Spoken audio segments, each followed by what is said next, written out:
फिर से स्वागत है मेरे चैनल पर। मैं हूं राज। आप देख रहे हैं हाईवे नाइट।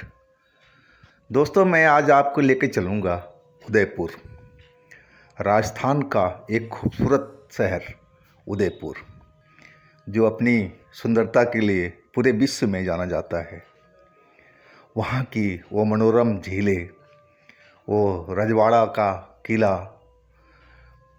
अच्छी अच्छी इमारतें, साफ सुथरी सड़कें। तो चलते हैं दोस्तों राजस्थान की एक सैर पर। और ये जो सैर करा रहे हैं उनका नाम है सोनू कुमार। सोनू कुमार की उम्र 22-23 साल की थी। वैसे तो मध्य प्रदेश के रहने वाले थे और कुछ लड़कों के साथ में नौकरी की तलाश में वो उदयपुर आए थे। उदयपुर में वो सब्जी मंडी ट्रक पर माल लोड करना, उतारना, मतलब मजदूरी वाला काम करते थे। और गाहे बगाए वो पेंटर का भी काम करते थे। पेंटिंग जो दीवारों पर किया जाता है, अगर सब्जी मंडी में काम ना मिले तो पेंटिंग का काम, चाहे जो भी मजदूरी का काम मिलता था वो करने लगते थे। जीविका उनका चलाना था, अपना भी और अपने परिवार का भी। और इस काम में वो लगे हुए थे। साल था 2007 और जनवरी का स्टार्टिंग महीना था। वो टाइम थोड़ा मजदूरों के लिए सही नहीं है, क्योंकि शादी ब्याह सब रुक जाते हैं, फंक्शन का काम बंद हो जाता है। मर महीना बोलते हैं उसको, और कुछ भाषा में, अलग भाषा में खरवास भी बोला जाता है। तो वो टाइम चल रहा था, काम एकदम मंदा हो चुका था। मजदूरी का काम सोनू को मिल नहीं रहा था। जो पैसे थे, जो कमाए थे, वो तो अपने परिवार को भेज चुके थे। अब उनके पास अपने लिए भी कुछ पैसे नहीं थे कि वो क्या खाए और कहाँ रहे।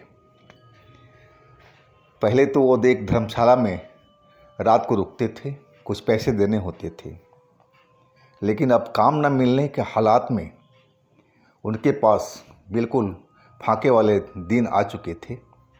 जेब में फूटी कौड़ी नहीं थी और कोशिश कर रहे थे कि कोई न कोई काम उनको मिले, लेकिन उनको कोई काम मिल नहीं रहा था। बड़ी कठिनाई वाला समय आ चुका था। अपने दोस्तों के साथ में वो उनसे मदद लेते रहे और जहाँ तक संभव था उनके दोस्तों ने उनको मदद किया। लेकिन एक टाइम आ चुका था कि दोस्त भी अब मना कर दिए थे कि भाई, मेरे पास में और कुछ पैसे नहीं बचा है, अपना इंतज़ाम खुद ही करो। सोनू जी बहुत परेशान थे।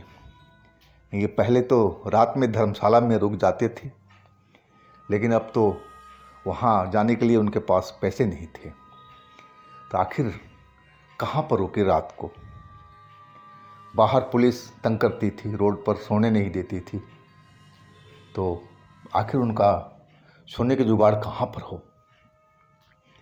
खाना तो वो जो नगर निगम का बूथ लगता था, वहाँ पर जाकर के वो कम पैसे में खाना खा लेते थे। लेकिन मेन मुद्दा था रात में ठहरने का। अपने दोस्तों से बात करना शुरू किया कि भाई बताओ, कहाँ मैं जाकर के रात में रुकूं?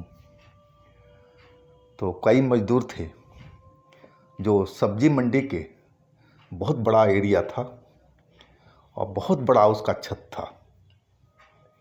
वो रात में ऊपर में जाकर के छत पर सोते थे, खुले में आसमान में। वो जो छत था वो 1 बीघे में बना हुआ था, लंबाई बहुत थी उसकी।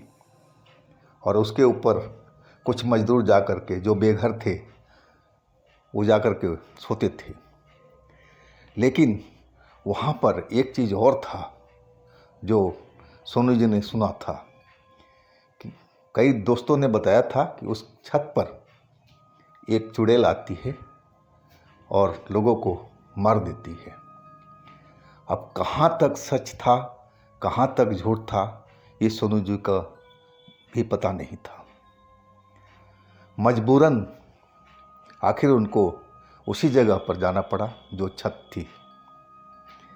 वहाँ पर कुछ मजदूर सोए हुए थे। रात के करीब 11 बजे की बात है। 11 बजे सोनू जी छत के ऊपर में गए तो देखा कि कुछ मजदूर ग्रुप में सो रहे हैं। कहीं पर 4, कहीं पर 5 ऐसे करके सोए हुए थे इकट्ठे ही। और लेकिन उनके शरीर से वो नशे की बदबू आ रही थी। वो नशे में लोग थे, मजदूरी करते थे वो भी, और नशे के आदी थे। तो उनके पास में सोनू जी को सोना सही नहीं लगा कि वो जो महक थी उनको बर्दाश्त नहीं होती थी। फिर वो अपना एक जगह अलग ही अपना साफ सुफ किए जो उन मजदूरों से दूर पर था। साफ सुफ करके अपने थैले से एक चादर थी वो निकाल करके और सिरहाना एक पत्थर था उस पर अपना सर रख करके सोने की कोशिश करने लगे थे। लेकिन उनको नींद नहीं आ रही थी। जनवरी का महीना था, ठंड थी और एक चादर में खुले आसमान के नीचे सोना बहुत मुश्किल था। वो ठंड से सिकुड़ रहे थे और लेकिन अब करें तो क्या करें, कहाँ जाए, और कोई ठिकाना था ही नहीं। तो रात काटने के लिए फ्री में यही सब जगह थी जो फ्री में अवेलेबल थी और वो सोने की चेष्टा करने लगे थे। रात का 2 बज चुका था लेकिन सोनू जी का आंखों में नींद नहीं आ रही थी। जब भी नींद आती ठंड की वजह से उनकी आंख खुल जाती थी और वो खुले आसमान में देख रहे थे, कैसे भी चाह रहे थे कि मुझे नींद आ जाए। आसमान में देख रहे थे। अचानक उनके सामने में एक बुजुर्ग औरत जो बहुत ही बदसूरत थी, बहुत ही घिनौनी, और उनके सीने के ऊपर में सवार हो चुकी थी, खड़ी हो चुकी थी कहा जाए तो। लेकिन उसके वजन सोनू जी की छाती पर महसूस नहीं हो रहा था। दिखाई पड़ रही थी लेकिन दबाव बिल्कुल 0/0 था, कोई वजन ही नहीं था। और उस औरत को देख करके तो सोनू जी एकदम चीख पड़े थे, डर गए थे और बोले, तुम कौन हो, भागो यहाँ से, मेरे सामने से, इतनी बदसूरत औरत हो तुम। सोनू जी चिल्लाते हुए उस बदसूरत औरत को बोल रहे थे और जो पास में थोड़ी दूर पर जो मजदूर सोए हुए थे वो बिल्कुल वो नींद से नहीं उठे थे। कहा जाए तो नशे में बेसुध पड़े हुए थे। उनको होश ही नहीं था कि यहाँ छत पर क्या हो रहा है।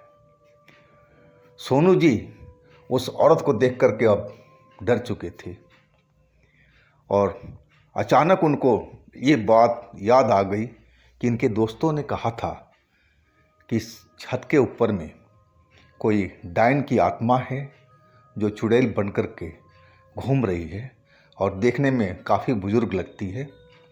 वो कई मजदूरों को मार चुकी है। सोनू जी बहुत ज़ोर ज़ोर से उन मजदूरों को उठाने की कोशिश कर रहे थे कि भाई तुम लोग जाग जाओ, मुझे बचाओ, इस चुड़ैल से, इस डायन से मुझे बचाओ। ज़ोर ज़ोर से वो चिल्ला रहे थे और उठने की कोशिश कर रहे थे कि वहाँ से उठ कर के भाग जाएं। लेकिन जैसे तो वो पत्थर के बन चुके हों और बिल्कुल फ्रीज हो चुके थे, उनसे उठा ही नहीं जा रहा था। और जो चुड़ैल थी उनकी छाती के ऊपर में खड़ी थी और देख करके उनको हंस रही थी और हंसी भी बहुत भयानक थी। लेकिन इतनी हंसी थी और सोनू जी का चिल्लाना था, लेकिन जो पास में मजदूर भाई लोग सो रहे थे उनको कानों में आवाज़ नहीं जा रही थी। क्या ऐसा संभव था? लेकिन नहीं, ये सब जादू, ये सब छलावा उसी चुड़ैल का था कि ये ना सोनू की आवाज़ किसी के कानों में पड़े, ना उसकी हंसने की आवाज़ किसी के कान में जाए, ताकि सोनू को आसानी से वो मार सके। सोनू जी अपनी पूरी ताकत लगा रहे थे चिल्लाने में, ताकि कोई मजदूर भाई या नीचे में कोई हो तो आकर के उनकी मदद करे, उनकी रक्षा करे। लेकिन उनकी आवाज़ कोई नहीं सुन रहा था और चुड़ैल उनकी छाती पर खड़ी अब लाल लाल आंखों से अपनी घूर रही थी। एकदम घिनौना चेहरा था और सोनू को देख करके हंस रही थी। शायद वो जताना चाहती थी कि बस अब तेरा काम ख़त्म है। और अचानक सोनू जी का दिमाग में कुछ याद आया। उनका एक झटके में दिमाग में ये नाम आया, क्यों ना हम भगवान का नाम लें। और उन्होंने अपने ईश्वर को याद किया, जिसको वो मानते थे दिल से और जिसकी पूजा करते थे, और उन्हीं का नाम अपने मन में लेने लगे। और जैसे ही नाम उन्होंने लिया, उनके शरीर में मूवमेंट शुरू हो चुकी थी। वो उनका हाथ हिलने लगा जो बिल्कुल फ्रीज हुआ पड़ा था, और पैर भी उनका मूवमेंट में आ चुका था। फिर सोनू जी ने अपना पैर हवा में उठाया और जोरदार एक लात उस चुड़ैल को लगाया, और उसी टाइम चुड़ैल वहाँ से हवा में गायब हो चुकी थी। सोनू जी अपने ईश्वर का नाम लेते हुए और जल्दी से वहाँ से उठ कर के और भागे नीचे, अपने जो भी चद्दर फद्दर जो भी उनके पास में थैला था ले करके, और सीधा चौक पर सब्जी मंडी के जहाँ लाइटें जल रही थी और कुछ रिक्शा वाले वहाँ पर सो रहे थे अपने रिक्शा खड़ा करके, और वहाँ पहुँच चुके थे। डर के मारे पूरी रात उन्होंने उसी जगह पर काटी थी। अब सारी रात तो जैसे तैसे उनकी भगवान का नाम लेकर के कट गई थी, लेकिन वो चुड़ैल उनके पास दोबारा नहीं आई थी। शायद भगवान के नाम में बहुत बड़ी शक्ति थी, जिस ईश्वर का वो आराधना कर रहे थे। सुबह हो चुकी थी। फिर अपने वो दोस्तों के पास में पहुंच गए थे, और सारी जो कहानी थी, रात की घटना थी, उनका एक दोस्त था, नाम था उसका फारूक। फारूक को सारी बात उन्होंने बताई कि भाई मेरे साथ में उस छत पर, सब्जी मंडी के छत पर ऐसे ऐसी रात में घटना हुई है। फारूक उनकी बात सुनकर के दंग रह गया था। बोला, भाई किसने बोला था तुम्हें उस छत पर जाने के लिए? अगर तुम गए भी थे तो अकेले तुम्हें सोना नहीं चाहिए था। जो मजदूर थे उनके पास में तुम सोते, तब तो तुम सुरक्षित रहते। और तुम तो अकेले में चले गए थे। अकेले में तो वो चुड़ैल डायन जो भी है वो किसी को छोड़ती नहीं है। वहाँ पर बहुत पहले भी कई तरह का घटना हो चुका है। जो मजदूर जिनको पता नहीं था कि वहाँ पर कोई चुड़ैल रहती है या चुड़ैल आती है, वो अकेले में सो जाते थे और सुबह में वो मरे पाए जाते थे। उनका मौत कैसे हुआ आज तक कोई भी बता नहीं पाता है, और ये सिलसिला चलता रहा है। तो दोस्त, तुम तो बहुत लकी इंसान हो जो वहाँ से तुम बच करके और ज़िंदा वापस आ गए। सोनू फारूक की बात सुन कर के और दंग रह गया था। वो भी, उसको समझ में आ गया कि अगर उस वक्त उसके मुंह से ईश्वर का नाम नहीं आता तो शायद आज वो फारूक को अपनी कहानी, घटना बता नहीं पा रहा हो, कहीं और होता, वो मरा हुआ होता। तो दोस्तों, ये थी सोनू जी की कहानी। अगर आपके पास भी इस तरह का कोई अपनी आप बीती है, कोई घटना है, तो हमें ज़रूर शेयर कीजिएगा। और हमारे दूसरे चैनल पर भी विजिट कीजिएगा। लिंक मैं नीचे डिस्क्रिप्शन बॉक्स में दे रखा हूँ। उसमें बहुत सारी कहानियाँ भरी पड़ी हैं और बहुत मज़ा आएगा, आप लोगों को बहुत ही आनंद आएगा। तो एक बार ज़रूर विजिट कीजिएगा और मेरे चैनल को सब्सक्राइब कीजिएगा, लाइक कीजिएगा, शेयर कीजिएगा।